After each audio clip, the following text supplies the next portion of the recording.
নমস্কার বন্ধুরা, মানবীর রান্নাঘরে আপনাদের সবাইকে স্বাগত জানাই। আমার আজকের রেসিপি ব্রোকলি স্যুপ। এটা খুবই সুস্বাদু এবং স্বাস্থ্যকর। তা আসুন দেখে নিই যে কীভাবে করেছি। খুবই সহজ করা, আর এই শীতের সময় সকালে বা সন্ধ্যেবেলায় এটা খুবই ভালো লাগে খেতে, আর খুব হেলদিও। তো এটা ওয়েট লসের জন্য ভালো, আবার সবাই খেতে পারে, সর্দি কাশির জন্য ভালো, ভীষণই সুস্বাদু।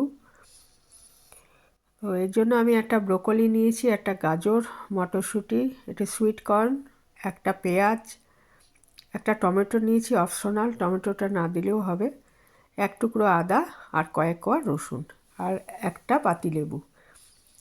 তো প্রথমে আগে এই সবজিগুলো আমি কেটে নিয়েছি, ধুয়ে ভালো করে ধুয়ে কেটে নিয়েছি। তারপর একটা ননস্টিক কড়াইতে আমি 2 চামচ মতো অলিভ অয়েল দিয়ে দিয়েছি। অলিভ অয়েলটা গরম হলে এতে আগে আদা রসুন কুচিটা একটু হালকা করে ভেজে নেব। আদা রসুনের যেমন প্রচুর গুণ আছে, সর্দি কাশি বা অন্যান্য আরও অনেক গুণ আছে।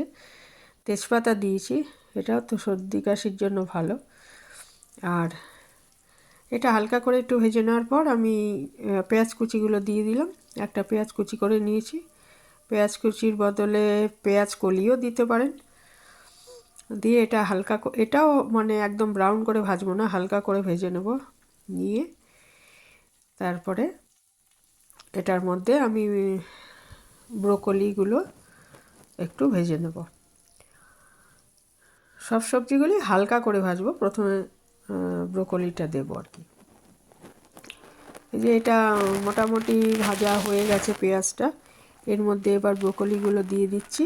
ব্রোকলিগুলো দিয়ে এবারে হালকা করে এটাও সাঁতলে নেব, যাকে বলে সাঁতলে নেওয়া।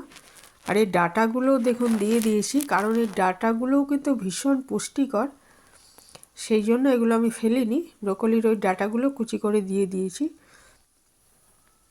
তো অনেকে এগুলো ফেলে দেন, কিন্তু এগুলো ফেলবেন না, এগুলো ওটা খুবই আর কি উপকারী।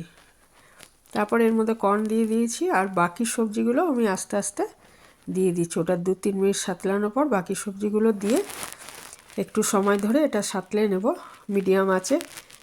হ্যাঁ, এগুলো যতক্ষণ না এটা একটু নরম হয়ে আসে, সবজিগুলো একটু সাঁতলানো, এই জল বেরিয়ে যাবে তো এর থেকে, তারপরে এটা একটু হালকা সেদ্ধ মতো হয়ে আসবে, তখন আমি এর মধ্যে পরিমাণ মতো নুন দিয়ে দিয়েছি। এটা আমি 1.25 চামচ দিয়েছি, যদি লাগে পরে টেস্ট করে আবার দেবো, কারণ বেশি হয়ে গেলে ভালো লাগবে না খেতে। সেই জন্য আমি আগে 1/2 চামচের একটু বেশি নুন দিয়ে দিলাম, দিয়ে এটা ভালো করে সাঁতলে নিচ্ছি। নিয়ে যদি ভেজিটেবল স্টক থাকে তাহলে ভেজিটেবল স্টক দেবেন, আর না হলে এটা প্লেন জল দিয়ে দেবেন এর মধ্যে। আমি 1 লিটার মতো, আজকে আমার ভেজিটেবল স্টক ছিল না, আমি 1 লিটার মতো জল এর মধ্যে, পুরো 1 লিটার মেপে আমি দিয়ে দিয়েছি। দিয়ে এটা ঢাকা দিয়ে 10-12 মিনিট আগে ফুটিয়ে দেব। ঢাকা অবশ্যই দিতে হবে, তাহলে মানে সেদ্ধটা ভালো হবে আর তাড়াতাড়ি হবে। আঁচটা এখন একটু বাড়িয়েও দিতে পারেন, অসুবিধা নেই। 10-12 মিনিট এটা সেদ্ধ করে নিচ্ছি। 10-12 মিনিট পরে ফিরে আসছি।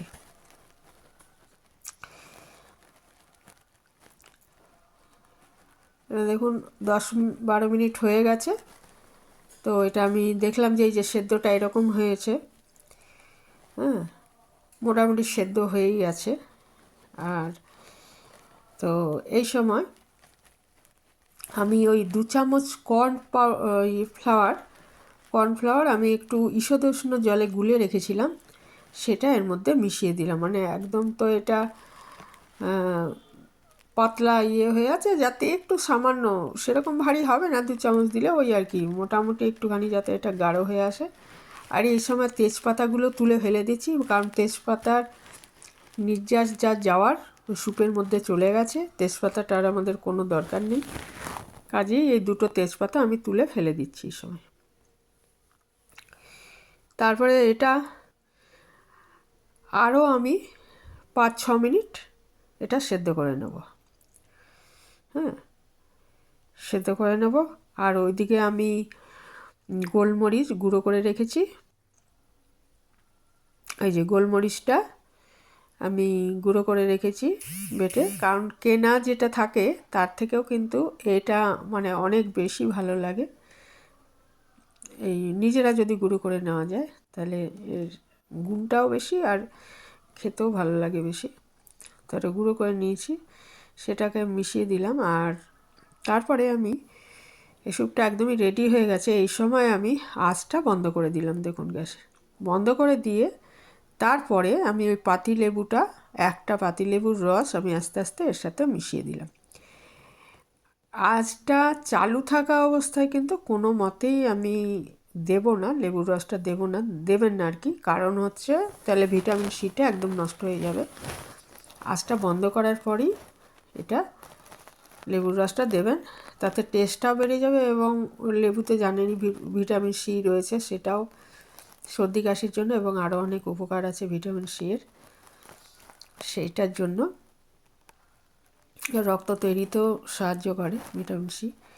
সেই জন্য ওই মানে ফোটানো অবস্থায় আমি দেবো না, তার ওই বন্ধ করার পর দিয়েছি। আমাদের ব্রোকলি স্যুপ একদম রেডি। এটা পাউরুটির সাথে খেতে পারেন বা শুধুও খেতে পারেন। আজ এখানেই শেষ করছি। ভালো থাকবেন সবাই। যারা এতক্ষণ দেখলেন তাদের সবাইকে আমার ধন্যবাদ। আর এভাবেই পাশে থাকবেন আমার। শেষ করছি, ভালো থাকবেন।